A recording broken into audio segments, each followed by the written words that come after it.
and learn new things. The same way, being 18 means you have now come to an age where you are expected to perform duties and be responsible to your actions and do decisions that will make you a better person. Like a flower that blooms and exudes its sweet scents to attract bees and butterflies, the debutant will be swarmed on by 18 equally gentle bachelors and widow brothers and father. Let us invite them to come into the center stage. Isa sila? Circle of 18 gentle bachelors who will offer to her roses that symbolizes love. Love which Janella has for her family and all the family people rather in her life. Each bachelor, after giving Janella a rose, will dance with her for about 1 or 2 minutes with the background of music. So without further ado, let's continue the celebration of this important night by having her first dance as she enters a new world of coming to an age.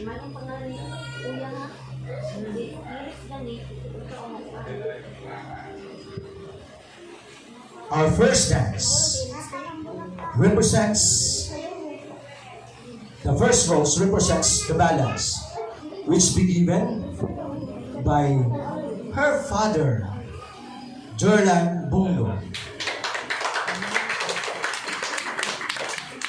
Our debutant described him as her everything, meaning kung wala yung papa, hindi niya wow!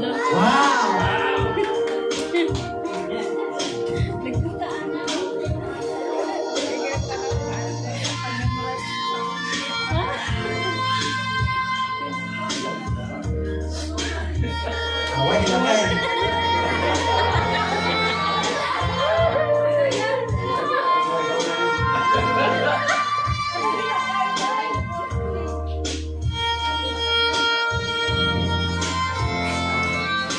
The second rose represents faith. This is the strong belief of God. The rose will be handled by Mr. Warren Monsanto. The debutant's uyuan na describe niya as sumugan.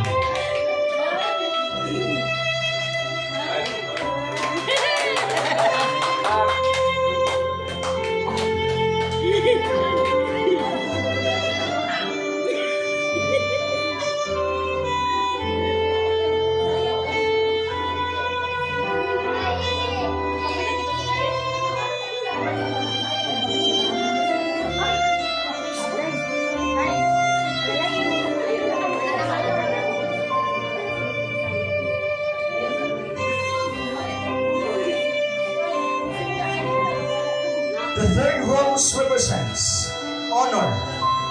This pertains to the high respect. And this rose will be rendered by Mr. Renel Monsanto, debutant's cousin.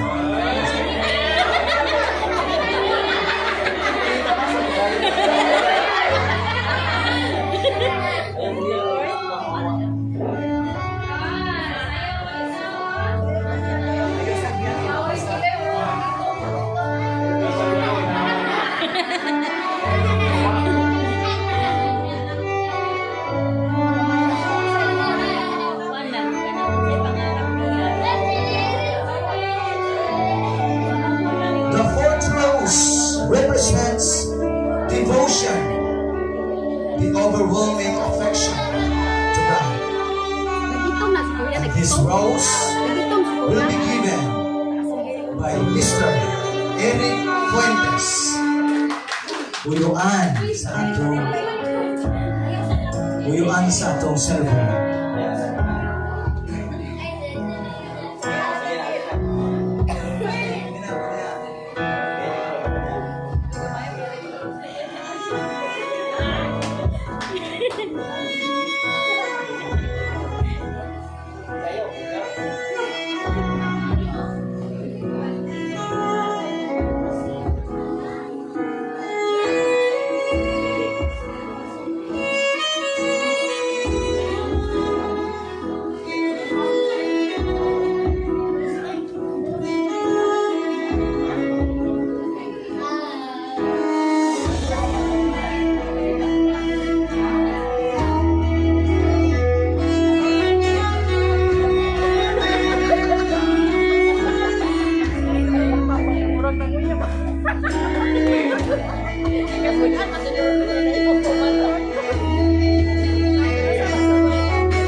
which means a state of external existence.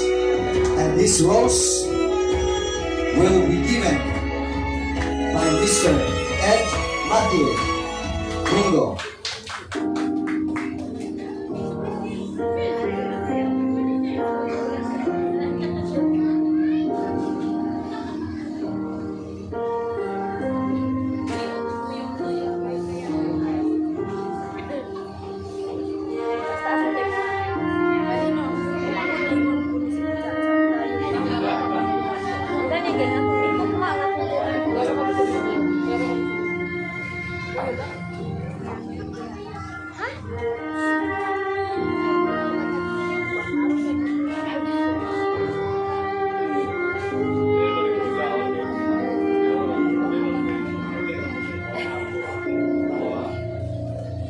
The rose that represents wisdom, which means quality of being wise, be handed by Mr. Gerald Cervania, the cousin of our tributor.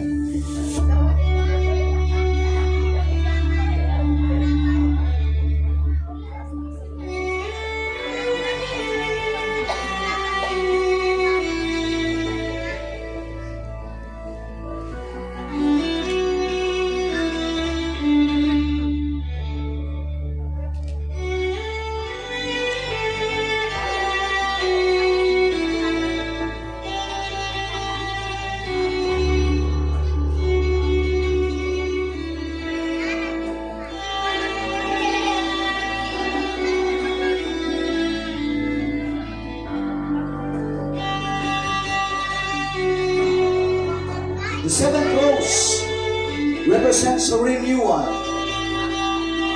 which signifies the fresh or to make strong again. This rose will be given by Mr. Kurt Ryan Raphael Sr., one of the churchmate.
The rose that represents light means the illumination of brightness will be given by Erich Fuentes.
The rose that represents innocence also called the freedom from sin,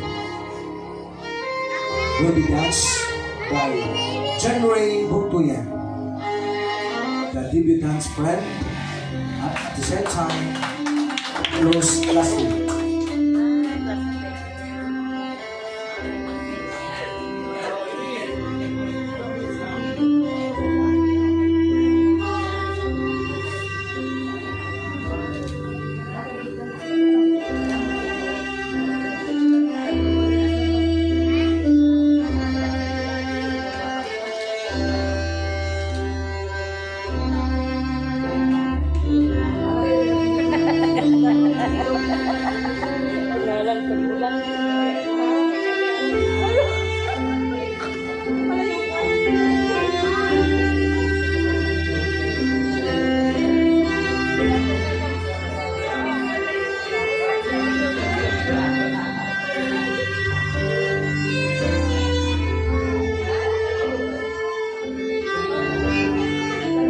A rose of sacrifice means surrender of something of value. The rose will be given by Mr. Christian Roble, Dividend Castle. Wala. Sa Marikles.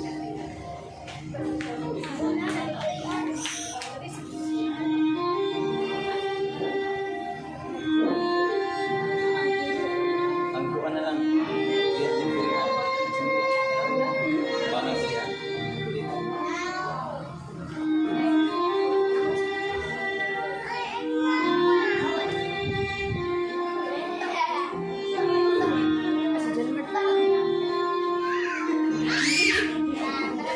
To represent Christian Roble, here is Mr. John Mark.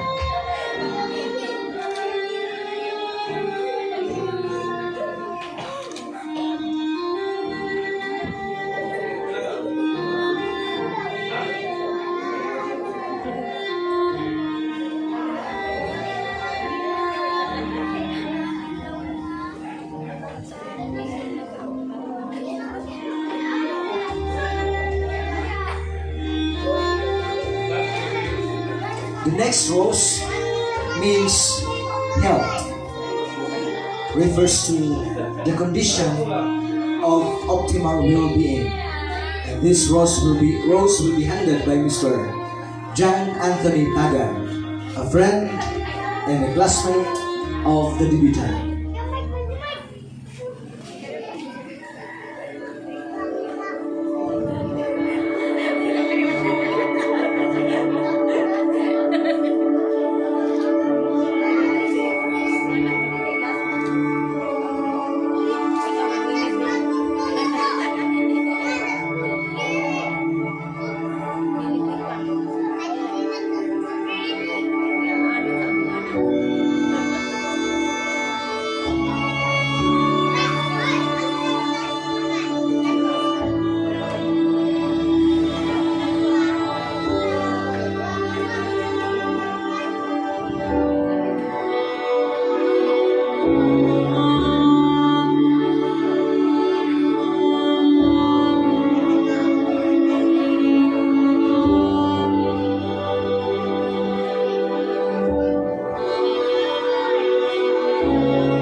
The rose that represents love will be given by Mr. Michael Vasquez, our debutant's friend and a classmate. Love means intense emotional attachment, or an expression of one's affection.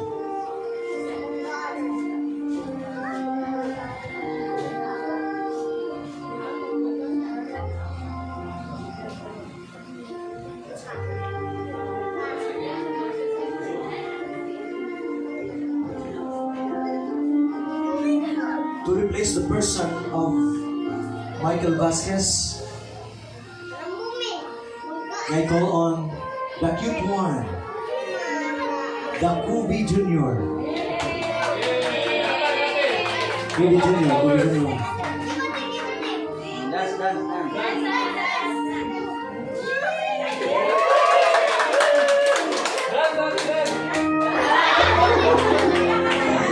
And now let's move on to the rose that represents joy. Means great happiness. This will be given by Mr. Allen Fuentes. Uyuan. Uyuan ni Janella. Ayan, si Uncle. Malayo-layo pa ito. Pinanggalingan.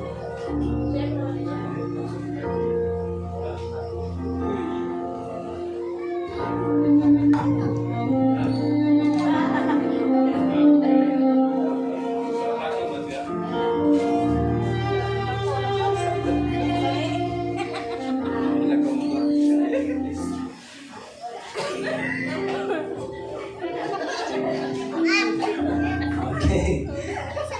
Moving on, may I call on Mr. Rolly Fuentes to give the rose that represents beauty, which means a quality of brilliance and originality, visibly pleasing.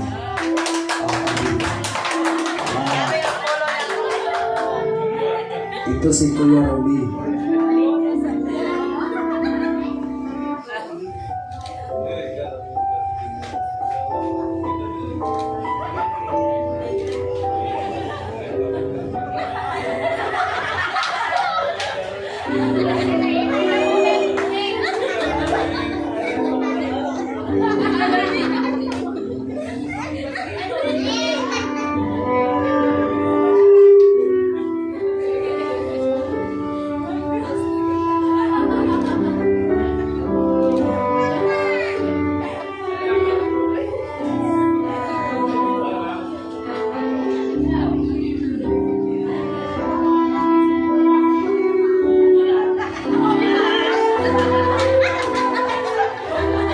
Rose of passion means a deep, overwhelming emotion or strong feeling of enthusiasm given by Mr. Pablo Monsanto.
Rose, kindness.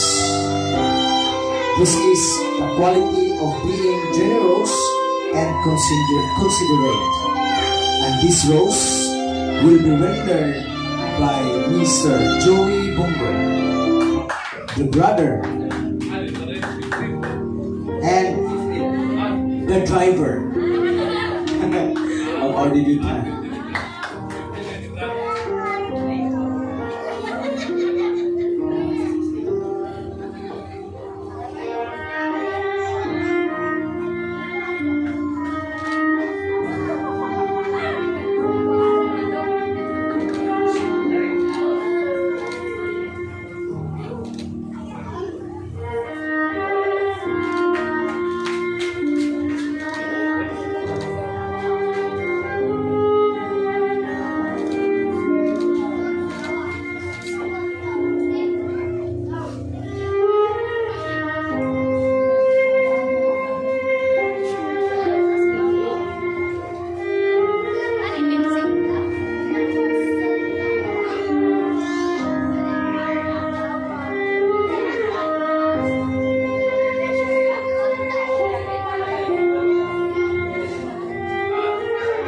rose that represents hope. Our 17th rose. This represents hope, which means a feeling of expectation, desire, or trust and confidence. The rose will be rendered by Pastor Bobby Monsanto.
And now, ladies and gentlemen, the last dance is of course reserved to the to the most handsome of this hall and the most supportive guy in our debutant's life. To dance with our debutant, let us welcome Mr. Juris Adorneo. This rose represents life, the significance of existence in general. Juris Adorneo, the love and forever.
Thank you so much, gentlemen. At this juncture, let's move on to the next part.